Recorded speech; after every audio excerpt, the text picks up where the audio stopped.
Pozdravujem vás z 9. ročníka Festivalu Poznania, ktorý organizuje Univerzita vedomého života. A ja som sa dnes stretol na festivale s pánom Robertom Vláškom, s ktorým som mal nedávno rozhovor. Tak najprv sa vás chcem spýtať, ako na vás pôsobí tento festival? No, já jsem úplně nadšený, já už jsem to říkal tady opakovaně všem, protože je to krásný prostředí, spousta lidí, báječný program a velmi milí lidi, takže já jsem nadšený a já jsem říkal, že tady nejradši zůstal, ale musím do Prahy zpátky, protože zítra mám nějaké aktivity, takže mě to mrzí a příště přijedu na díl. Ďakujem. A s pánom Vláškom tu je pani Bohunská, Martinka, tak Martinka, to istá otázka aj tebe.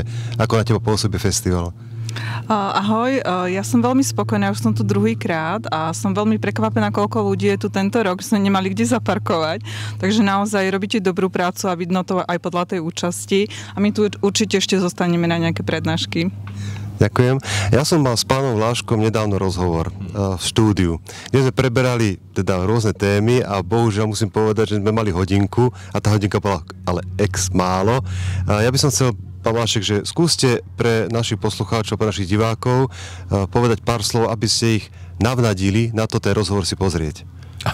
No tak řešíme tam globální problémy toho světa, díváme se na to dost v souvislostech, řešíme tam nějaké globální řízení, které dneska je a k čemu vede. Řešíme tam samozřejmě nestabilitu toho finančního, bankovního systému, to znamená, jak lidé si můžou chránit nějakým způsobem svůj majetek proti znehodnocení a nějakým dalším rizikům. Takže koho zajímají souvislosti, které se týkají globálního řízení, geopolitiky a taky třeba soukromých financích právě v kontextu toho finančního a bankovního systému, tak ať přijde si poslechnout.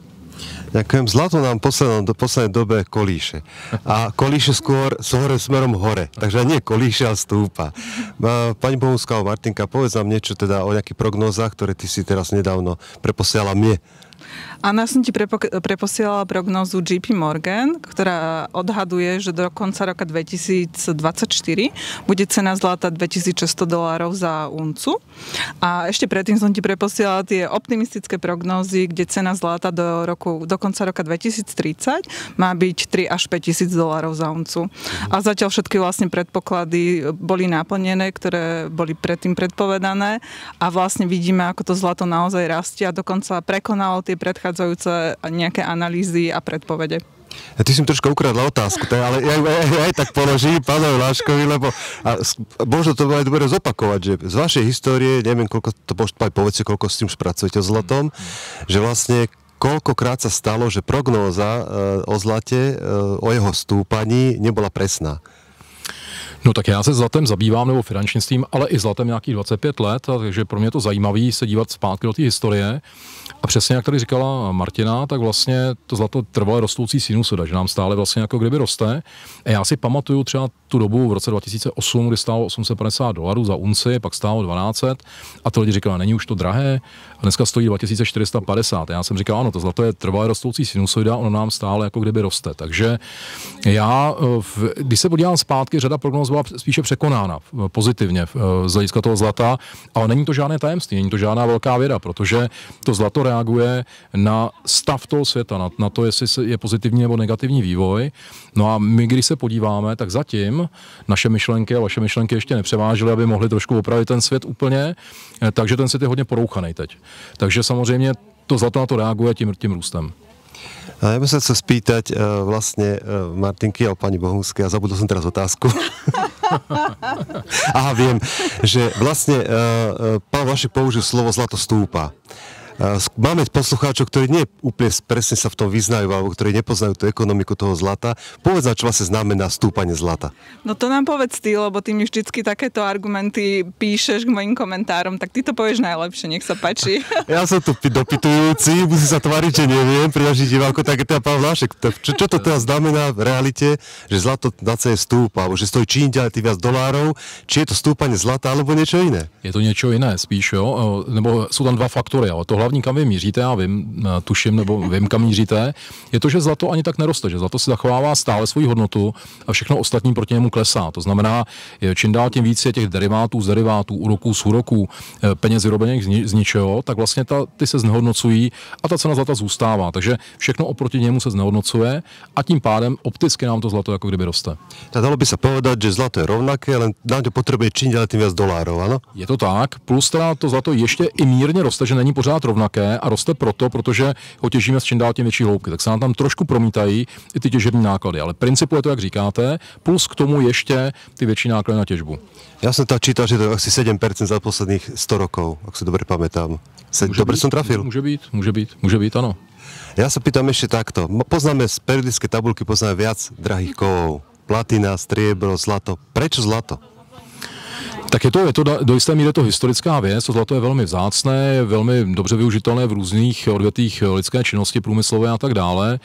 To znamená, v nějaké době se ujednotilo to, že to je monetární kov, centrální banky ho drží v rezervách a je vzácné, těžko zničitelné, neumíme ho uměle vyrobit, takže to zlato tu soutěž prostě vyhrálo. A ešte som počul, že keď budete utíkať z krajiny, tak ťažko niesť 2 tony striebra, že radšej 2 tehličky zlata. No, jednomu našemu klientovi jsem prodával nedávno relativně asi 30 10-uncových slitků stříbra, je to těžké, špatně se s tím utíká a to nebyly 2 tuny, takže ano. To je fajn. Ale prečo platina? Platina je zaujímavý tiež kov, ako aj priemyselný kov, aj fyzikálne, chemické vlastnosti má podobná ako zlato. Prečo vlastne nie platina? Platině se říkalo kdysi zlato bohatých, to znamená, ona v jisté době byla i dražší než zlato. V tuto chvíli je to přesně tak, jak jsem říkal, to znamená, ty centrální banky nedrží ani unci stříbra, ani unci vlastně platiny. To zlato je považováno stále jako monetární kov, proto třeba není zatíženo ani DPH, na rozdíl od platiny a tak dále. Takže prostě z těch praktických důvodů to zlato vyhrálo tu soutěž, je to historická věc a tím pádem je považováno za peníze v jiné formě. Martinka, čo myslíš, prečo nie je na zlato DPH? No, lebo je považované za peniaze v inej forme. A vždy aj bolo, už 6000 rokov. A keď si napríklad pozrieš striebro, je viac priemyselný kov a tamto DPH je. A ešte sme zabudli povedať, že na zlato nie je vlastne daň z kapitálového zisku práve preto, že sú to peniaze. Ja som pri predstavení zabudol povedať, že si vlastne zástupca spoločnosti Firegold. Je to tak.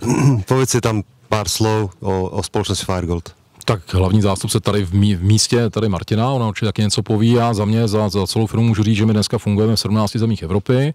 Jsme ale firma, která je založená na Slovensku, přestože všichni společníci jsme Češi, tak ale firma je zapsaná ve slovenském obchodním rejstříku, ale fungujeme v těch 17 zemích Evropy a to, co nás odlišuje od veškeré konkurence, je to, že jako jediní tady globálně budujeme nějaký alternativní finanční platební systém postavený na zlatě, takže to je naše unikum.